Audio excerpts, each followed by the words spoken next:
Good morning, everybody. We are in Deuteronomy 29 this morning, and we are outside for myriad reasons. It is a beautiful day outside, or a beautiful morning thus far. The air reeks of honeysuckle. And there's people still sleeping inside, and it's Shabbat, so I figured I'd do my best to let them sleep. However, you may note the myriad farmyard background noises, such as that rooster over there, and then he will be responded to by one in here who thinks that he's big, and he sounds like an old 1940s or 50s car horn. So, sorry for the background noise. Deuteronomy 29. Now, we just read Deuteronomy 28 because that's how numbers work last week. And I would encourage y'all to get your Bibles out and read along. Don't take my word for it, please.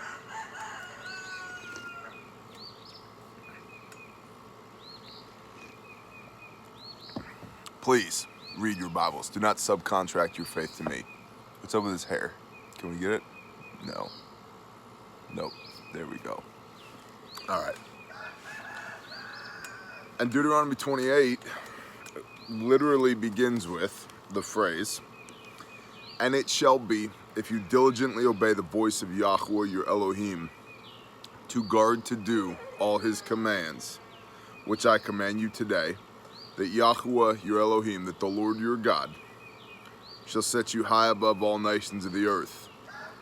And all these blessings shall come upon you and overtake you, if you obey the voice of Yahweh your Elohim." And so we then get a litany of blessings. And then, of course, second half of Deuteronomy 28 is a litany of curses if you fail to obey your Father, your Creator, Yahweh, our Elohim. And Deuteronomy 28 is a long chapter. It's also the chapter we read last week, so I'm not going to rehash it. I just wanted to read that intro there for context. Diligently obey the voice of Yahweh, your Elohim. And so now on page 217 of the scriptures, starting in Deuteronomy 29. By the way, these scriptures are available at our cost in our web store, bearindependent.com. Just click the store. They're at our cost. And if you would like to get a copy, you can get a copy there. If you can't afford a copy, email me, subject line scriptures, with your mailing address, name and mailing address. I do not need a big long story about why you can't afford a copy of this Bible. That's okay. I really don't. I just need to know where to send you one, and then we'll send you one. Boy, it's wonderful out here this morning. Cool breeze, honeysuckle, being serenaded by chickens.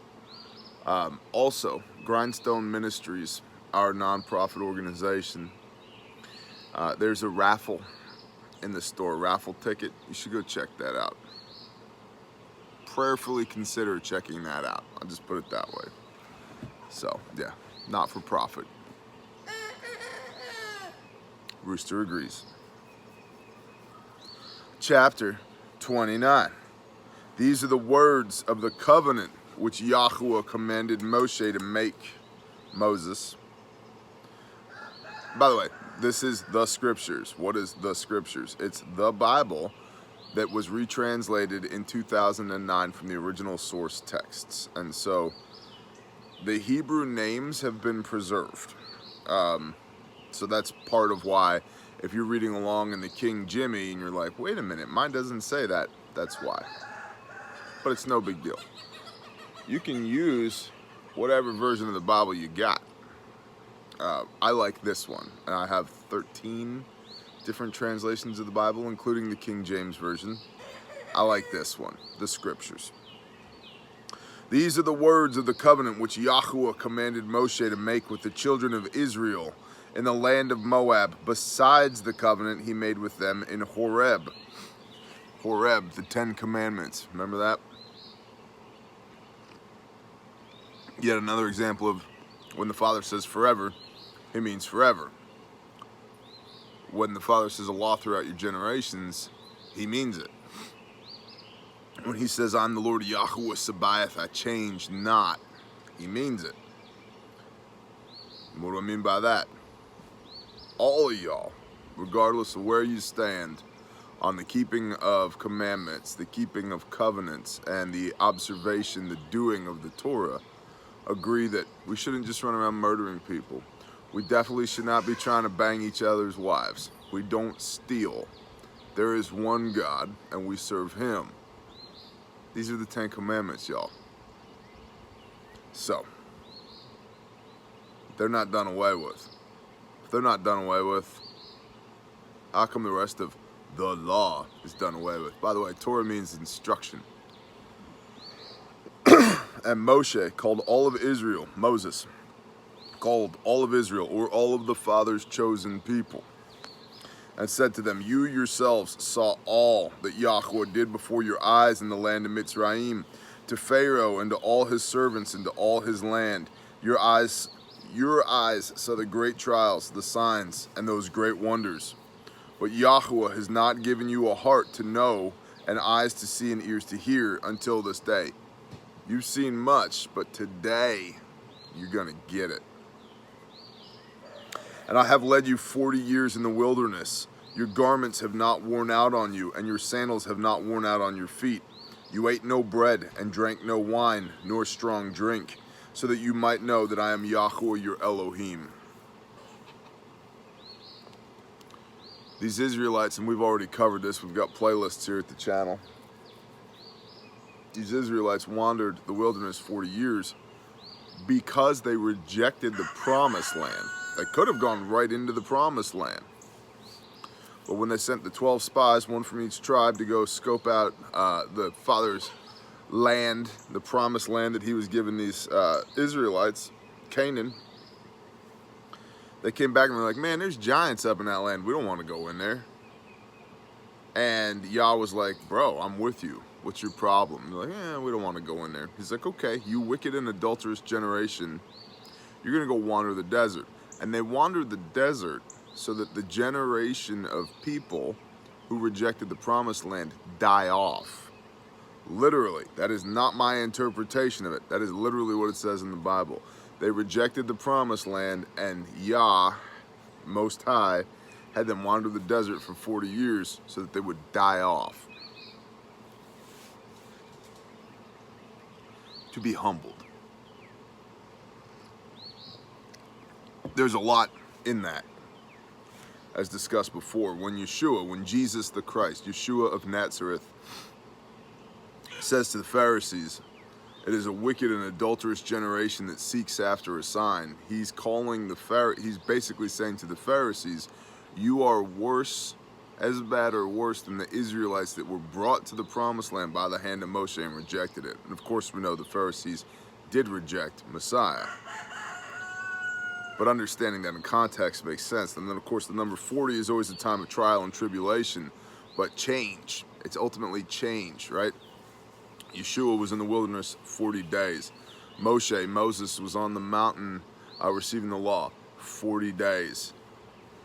40 years the Israelites wander the desert, a day for a year and a year for a day. 40 days Yeshua was with the early church after his resurrection. 40, 40, 40, 40, 40, okay?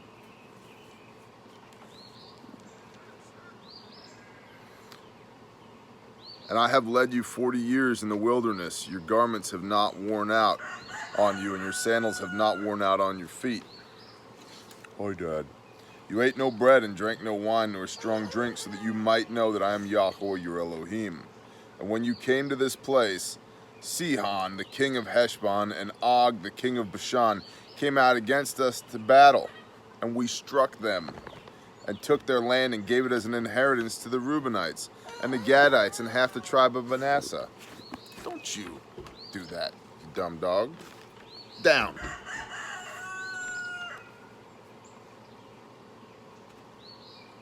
It's kind of hard to throw a 120-pound puppy. And we took their land and gave it as an inheritance to the Reubenites and to the Gadites and to half the tribe of Manasseh. And therefore you shall guard the words of this covenant and do them, so that you prosper in all you do. You shall guard the words of these covenants and do them, so that you prosper in all that you do.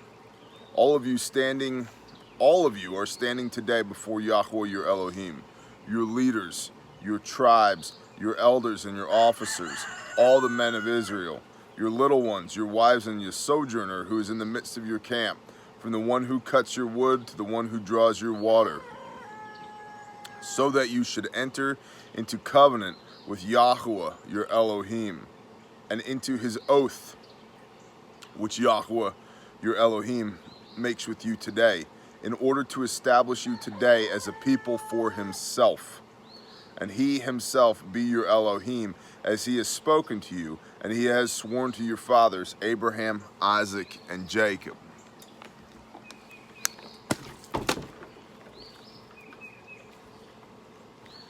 And not with you alone I am making this covenant and this oath, but with him who stands here with us today before Yahweh our Elohim, as well as with him who is not here today. This covenant isn't just for the Israelites who were within the sound of Moses' voice at that time, but with him who stands here with us today before Yahweh our Elohim, as well as with him who is not here with us today.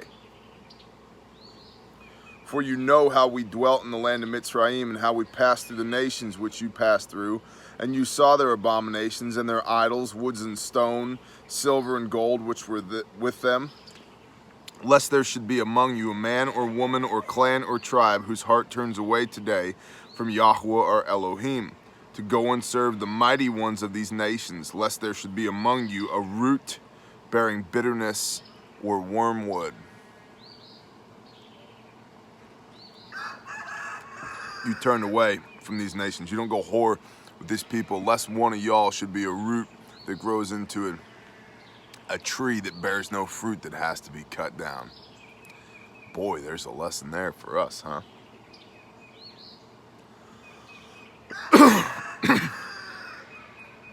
I'm gonna murder that rooster. I'm definitely gonna murder that one too.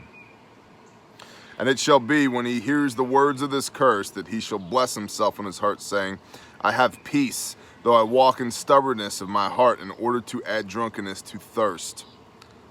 This is literally people who don't understand that they think that they think that they are being obedient to the Most High and serving his kingdom and doing his things, and they're completely wrong. And it shall be, when he hears the words of this curse, that he should bless himself in his heart, saying, I have peace. Like, I'm not cursed, I got this, I'm good. I have peace, though I walk in the stubbornness of my heart, in order to add drunkenness to thirst. You're thirsting, you're trying to be filled up. What does Yeshua say? Come to me, if you're thirsty, I'll give you the water that brings everlasting life. You drink of this, paraphrasing, you're gonna need to drink again. You drink of me, you'll be good forever. Now my sheep hear my voice, and they're going off in the background as well. Jeez. Yahweh would not forgive him, but rather the displeasure of Yahweh and his jealousy shall burn against that man, and every curse that is written in this book shall settle on him, and Yahweh shall blot out his name from under the heavens. So, let's just go over this again. For you know how we dwelt in the land of Mitzrayim, and you saw their abominations, their idols, their wood and stone, their silver and gold. Lest there should be a man or a woman among you, clan or tribe, whose heart turns away today from Yahweh, to go and serve other mighty ones of the nations. Lest there should be among you a root of bitterness, lest you should teach others, and especially your offspring, how to chase after this whoring and idolatry and other mighty ones of the nations, the pagans. And it shall be, when he hears the words of this curse, that he shall bless himself in his heart, saying, I have peace, though I walk in the stubbornness of my heart, in order to add drunkenness to thirst. Yahweh would not forgive him, but rather the displeasure of Yahweh and his jealousy shall burn against that man, and every curse that is written in this book shall settle on him, and Yahweh shall blot out his name from under the heavens. And Yahweh shall separate him for evil out of all the tribes of Israel, according to all the curses of the covenant that are written in the book of the Torah. And the generation to come of your children who rise up after you, and the foreigner who comes from a far land, shall say, when they see the plagues of that land and the sicknesses which Yahweh has sent into it, all its land is sulfur, salt, and burning. It is not sown, nor does it bear, nor does any grass grow there, like the overthrow of Sodom and Gomorrah, Admah and Seboim, which Yahweh overthrew in his displeasure and his wrath. And all nations shall say, why has Yahweh done so to this land? What does the heat of this great displeasure mean? And it shall be said, because they have forsaken the covenant of Yahweh Elohim, of their fathers, which he made with them when he brought them out of the land of Mitzrayim. And they went and served other mighty ones, and bowed themselves down to their mighty ones that they did not know and that he had not given them. Therefore, the displeasure of Yahweh burns against this land, to bring on it every curse that is written in this book. And Yahweh uprooted them from their land in displeasure and in wrath and in great rage, and cast them into another land as it is today.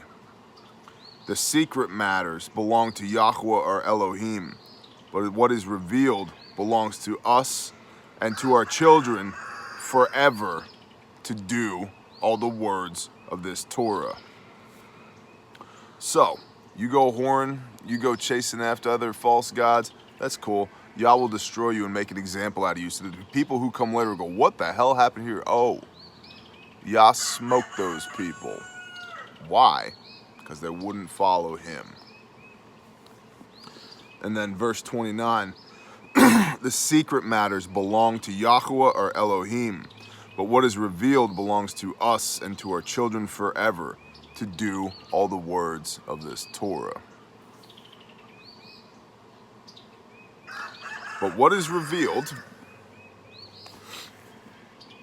belongs to us and our children forever, to do all the words of this Torah. Forever.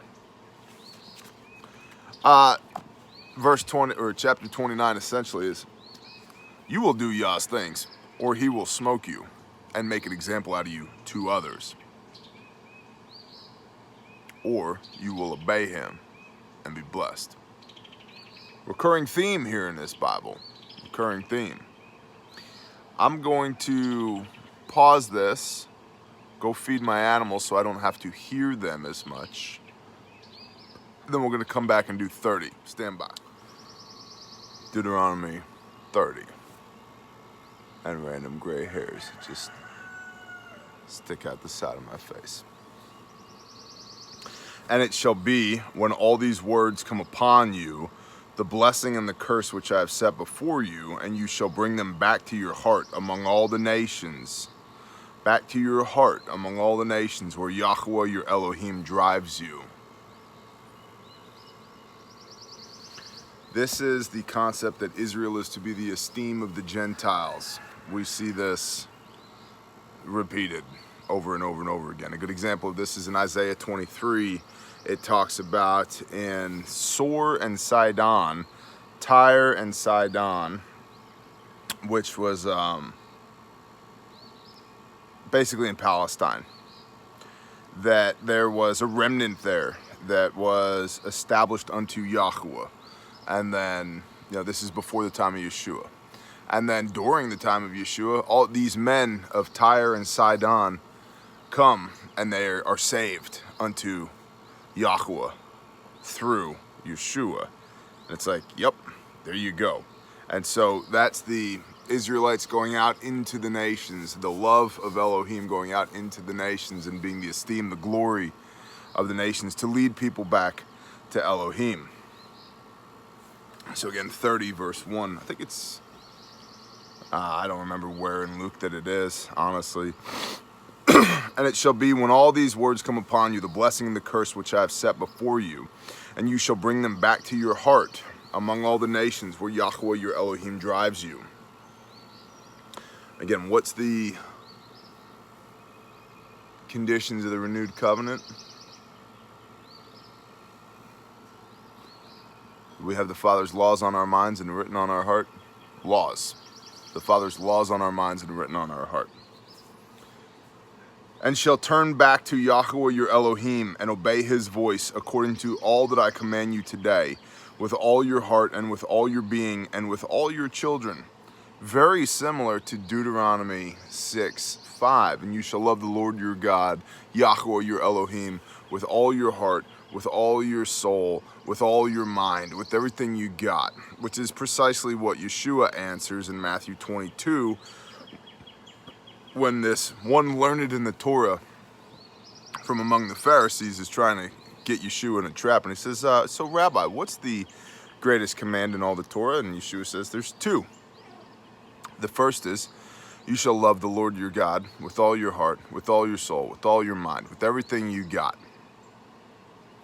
And the second is like unto it. Although in the King James it says, and I give you a new command. You shall love your neighbor as yourself. The problem with that is it's not a new command. It's Leviticus 19 verse 18. But yes, love the Lord your God with everything you have. Yahweh your Elohim with all you got. Now, some days what you got is less than others. That doesn't mean you don't try. Some days you're really strong in the mind and the body, but maybe not in the spirit. Other days you're really strong in the body and the spirit, but not in the mind, right? With everything you got, give it your best every day. Don't half-ass your relationship with the Father. And then additionally, because if you look at the teachings of Yeshua, many would say, Jesus the Christ would say, yeah, I just got to love God and love my neighbor and I'm good to go, man. On all this hangs the Torah and the prophets. Well, it just so happens that the Torah is the precise instruction that one would require to know how to love the Lord your God with everything you got and to selflessly love one's neighbor. That's why we're commanded to keep it. That's why it never went away. Okay. And shall turn back to Yahweh your Elohim and obey his voice according to all that I command you today with all your heart and with all your being and your children. Then Yahweh your children and your, so to everybody, this moves on to the next generation. That generation, when they read it, moves on to their next generation, so forth and so on. A law forever throughout your generations. This keeps going. Then Yahweh your Elohim shall turn back your captivity and shall have compassion on you. And he shall turn back and gather you from all the peoples where Yahweh your Elohim has scattered you. If any of you are driven out of the farthest parts under the heavens, from there Yahweh your Elohim does gather you. And from there he does take you. And Yahweh your Elohim shall bring you into the land which your fathers possessed, and you shall possess it. And he shall do good to you and increase you more than your fathers. And Yahweh your Elohim shall circumcise your heart and the heart of your seed, your children, to love Yahweh your Elohim with all your heart and with all your being, so that you might live. And Yahweh your Elohim shall put all these curses on your enemies. But hold on. Love Yah, love the Lord your God with everything you've got, so that you might live.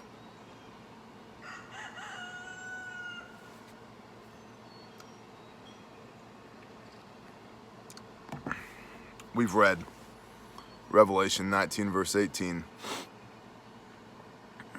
here, Revelation 19 verse 11 here and onward many times. If you haven't read it, I would recommend you do. Yeshua, Jesus, comes back to judge the nations with a sword out of his mouth, and he judges in righteousness. Righteousness is blamelessly walking in all the commands of Yahweh. How do we know this? Because that's precisely what it says in Luke 1 verse 6. The Gospel of Luke, New Testament 1 verse 6, is blamelessly walking in the commands of Yahweh, keeping the Torah. So Yeshua comes back and is judging righteously, judging based upon those who are keeping the Torah. Okay. Those that aren't get slain, and that sucks. But all the peoples of the earth, the nations, are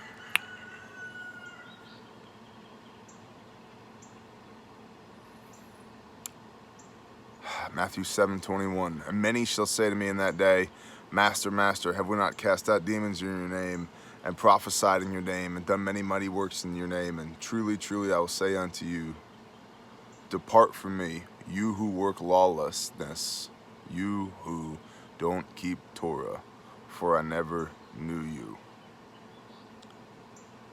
Be not just a hearer of these words of mine, but a doer also. For he who hears these words of mine and does them, Matthew 5:18, shall be like he who built his house upon the rock.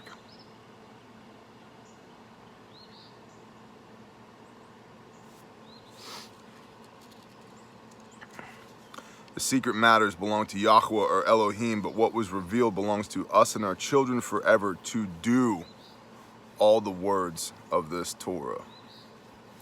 How do you love the Lord your God with everything you got? It's right here in the Torah. How do you love your neighbor as yourself? It's right here in the Torah. What is sin?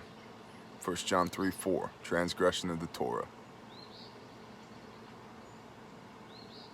How did Yeshua come to remove the sins of the world? Well, he was our atoning sacrifice, and then he embodied Matthew 5:17, completed the Torah to show us physically how to do it, to remove the legalism of the Pharisees, scribes, Sadducees, high priests, the Jews that made a religion out of this perfect law, and to restore us back to the Father by showing us how to walk this out. 1 Peter 2:21, for this you were called, that Messiah, having suffered for our sins, that we might walk in his steps, that in him, that we might walk in his steps, do what he did. That in him there was no sin. 1 John 3:4, sin is lawlessness. That in him there was no lawlessness. He kept the Torah. And no deceit was found in his mouth, which is a quote from Isaiah, meaning that he did not do away with the law. He couldn't have. In fact, if he had, per Deuteronomy 18 verse 15, he would not have been the Messiah. So, we are supposed to do these things forever. Verse 4, 30 verse 4. If any of you are driven out of the farthest parts under the heavens, from there Yahweh your Elohim does gather you, and from there he does take you. And Yahweh your Elohim shall bring you into the land which your fathers possessed, and you shall possess it. And he shall do good to you and increase you more than your fathers. And Yahweh your Elohim shall circumcise your heart and the heart of your seed, to love Yahweh your Elohim with all your heart and with all your being, so that you might live. And Yahweh your Elohim shall put all these curses on your enemies and on those who hate you and who persecute you. Hold on, we just got to read 1 Peter 2:24. So that you might live. Over here in the New Testament, where they hide all that Torah stuff. 1 Peter 2 verse 21, page 1184. For this you were called, because Messiah also suffered for us, leaving us an example that you should follow his steps, who committed no sin, nor was deceit found in his mouth, who being reviled did not revile in return, suffering did not threaten, but committed himself to him who judges righteously, to him who judges according to walking blamelessly in the commands of Yah, who himself bore our sins, our lawlessness, in his body on the timber, so that we, having died to sins, having died to our lawlessness, might live unto righteousness, might live unto blamelessly walking in the commands of Yah, by whose stripes you were healed. For you were like sheep going astray, but now have returned to the shepherd and overseer of your souls.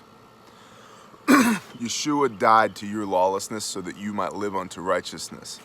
Yeshua died for your lawlessness so that you might live unto blamelessly walking in all the commands of Yahweh, our Elohim.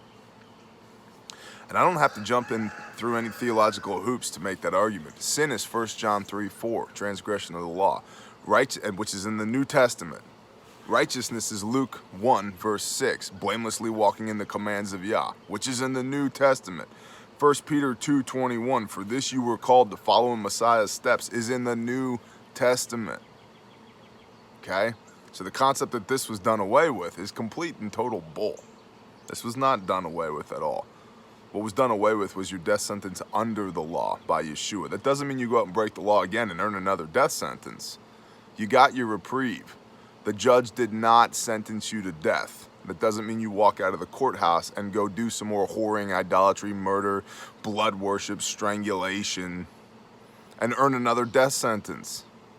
It means you love the Lord your God with everything you've got and you love your neighbor selflessly. And the way that we do that is codified, written out in the instruction, the Torah, given to Moses, which Yeshua came to complete, to walk out, to show us, play Ra'u, embody how to do that.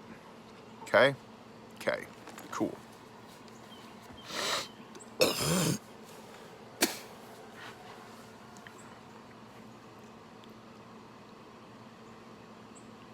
Eight, and you shall turn back and obey. This is Deuteronomy 30, verse 8, page 219.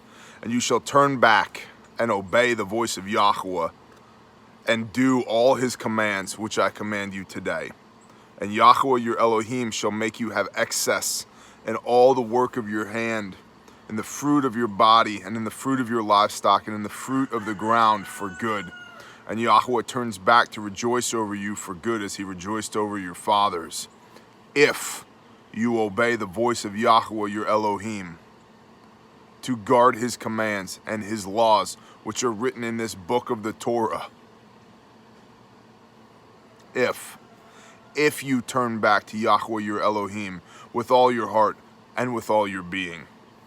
For this command which I am commanding you today is not too hard for you, nor is it far off. This is important because you're going to hear, and I've heard over and over again in the Christian church, no man can keep that law. Only one man kept that law perfectly, and that was Yeshua. Agreed. No man can keep it perfectly.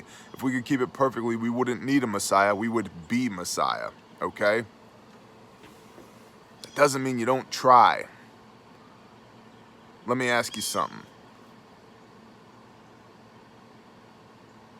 I hate to use something as mundane as like a sport, but let's say archery. You gonna shoot a perfect bullseye every time? No. Does that mean you don't try? You're gonna go bowl a perfect 300? No. Does that mean you don't try? You're gonna go play a flawless football game? No. Does that mean you don't play the game? No. Does it mean you just go out there and half-ass it? Because I'm covered. I'm covered by the blood of Jesus. No. Get in there and dominate. Yeah, you're gonna make mistakes. You're gonna knowingly slack off at times. That doesn't mean you don't play. You go and you go hard.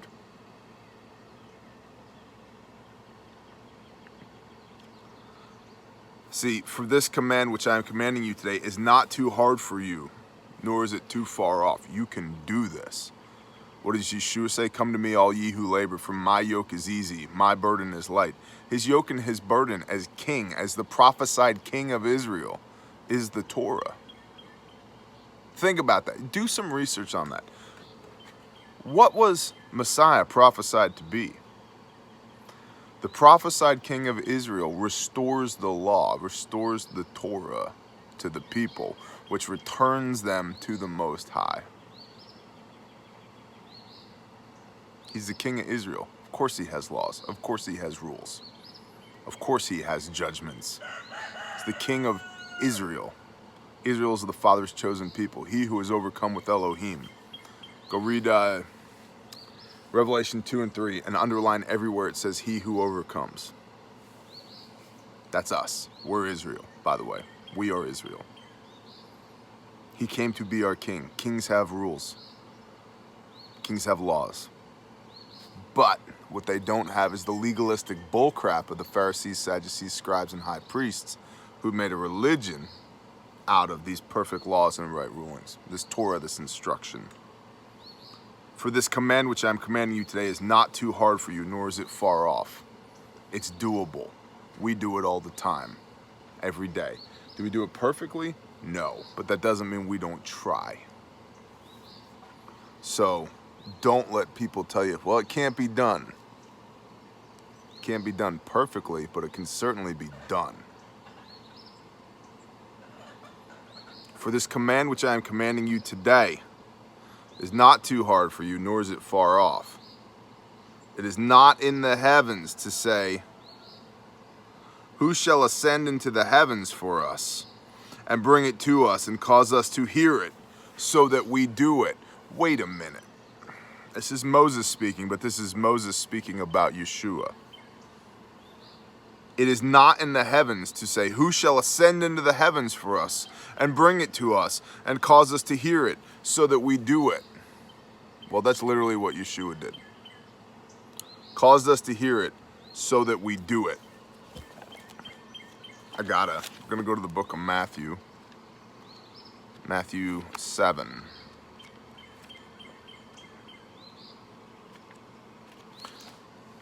Matthew 7, verse 21, page 926. Not everyone who says to me, this is Yeshua speaking, Jesus the Christ. Not everyone who says to me, Master, Master, shall enter into the reign of the heavens, but he who is doing the desire of my Father in the heavens. Many shall say to me in that day, Master, Master, have we not prophesied in your name, cast out demons in your name, and done many mighty works in your name? And then I shall declare to them, I never knew you. Depart from me, you who work lawlessness. Get away from me, you who work Torahlessness. Therefore, everyone who hears these words of mine and does them shall be like a wise man who built his house upon the rock.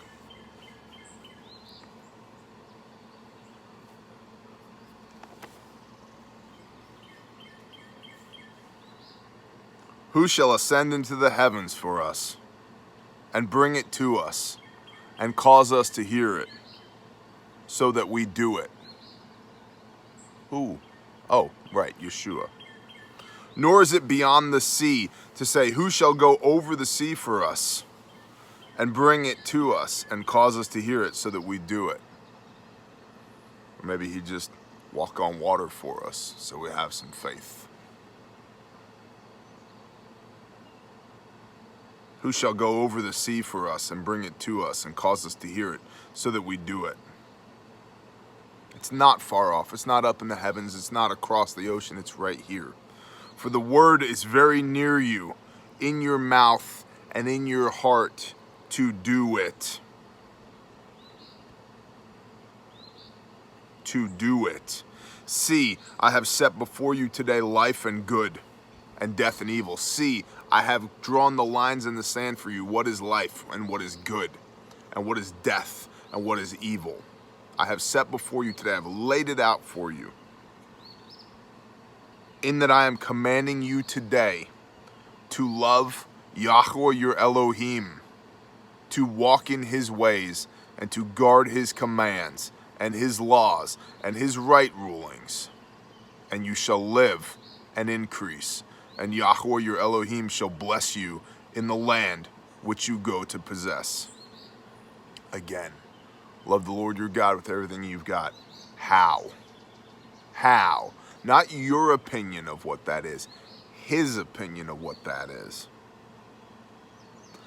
In that I am commanding you today to love Yahweh your Elohim, to love the Lord your God, to walk in his ways. For this you were called, that Messiah, having suffered for our sins, gave us an example so that we might walk in his ways, that in him was no sin, that in him was no lawlessness, 1 John 3:4, and no deceit was found in his mouth.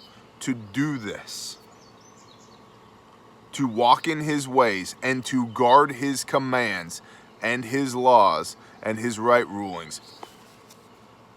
And then I shall declare to them, I never knew you. Depart from me, you who work lawlessness. You knew him, and you might have tapped into the power and authority in his name to do mighty works, to cast out demons, to prophesy.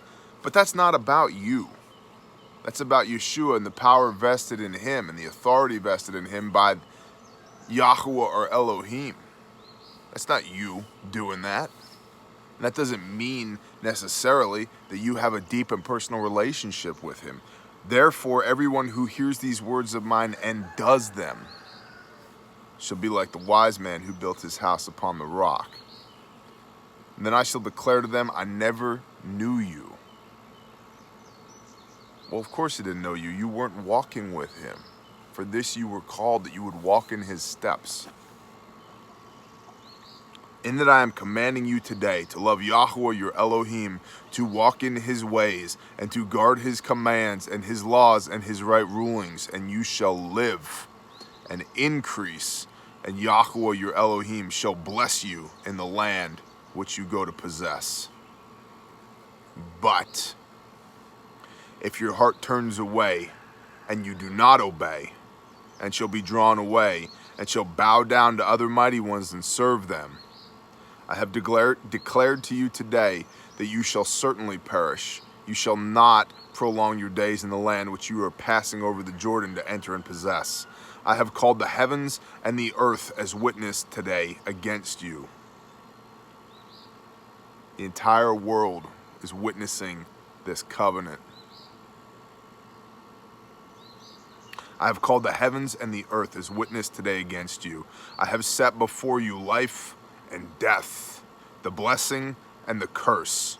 Therefore, you shall choose life, so that you live, both you and your seed, your offspring. To love Yahuwah your Elohim, to obey his voice, and to cling to him, for he is in the land which Yahuwah swore to your fathers, to Abraham, to Isaac, and to Jacob, to give them. Amen. That is the end of 30.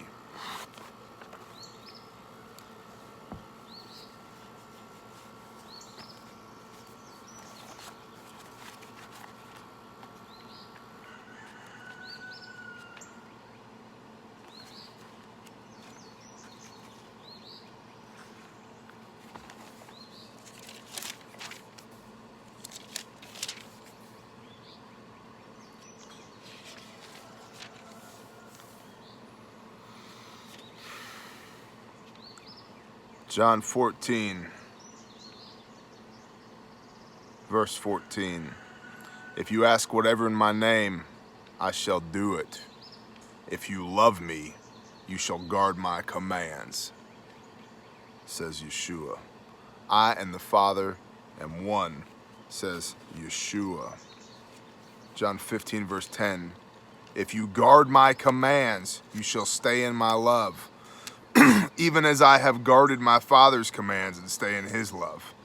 Yeshua kept the Torah. Yeshua was the Torah embodied. He was the completeness of it. He was the Torah embodied. He was a prophet, and he was the resurrection. The Torah, the prophets, the resurrection, all wrapped up into one. He did complete it. John 14, 14 and 15 again. If you ask whatever in my name, I shall do it. If you love me, you shall guard my commands. John 15, verse 10. If you guard my commands, you shall stay in my love, even as I have guarded my Father's commands and stay in his love. And I have called the heavens and the earth as witness today against you. I set before you life and death, the blessing and the curse. Therefore you shall choose life, so that you live, both you and your seed, to love Yahuwah your Elohim, to obey his voice and to cling to him. He is your life and the length of your days. If you guard my commands, you shall stay in my love, even as I have guarded my Father's commands and stay in his love. John, the Gospel of John, New Testament. John 15, verse 10.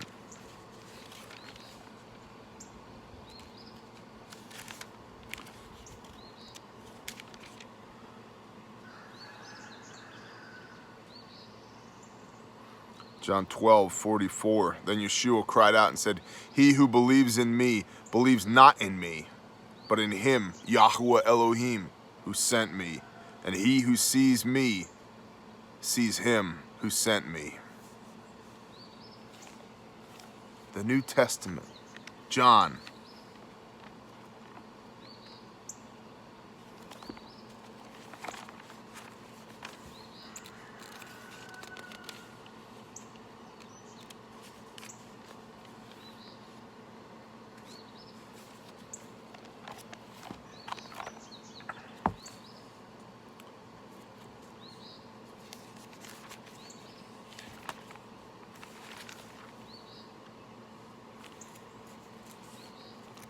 Deuteronomy 18, verse 15, page 206. Moses speaking. Yahuwah, your Elohim, shall raise up for you a prophet like me in your midst from your brothers. Listen to him. His name was Yeshua of Nazareth, and he was the embodiment of the Torah, the prophets, and the resurrection. And we are redeemed and restored to the Most High by him and his atoning sacrifice. And we experience the Father's myriad provisions and blessings through the keeping of his law, which Yeshua walked out for us to be the archetype of for us, so that we could see and do, follow, walk in his footsteps.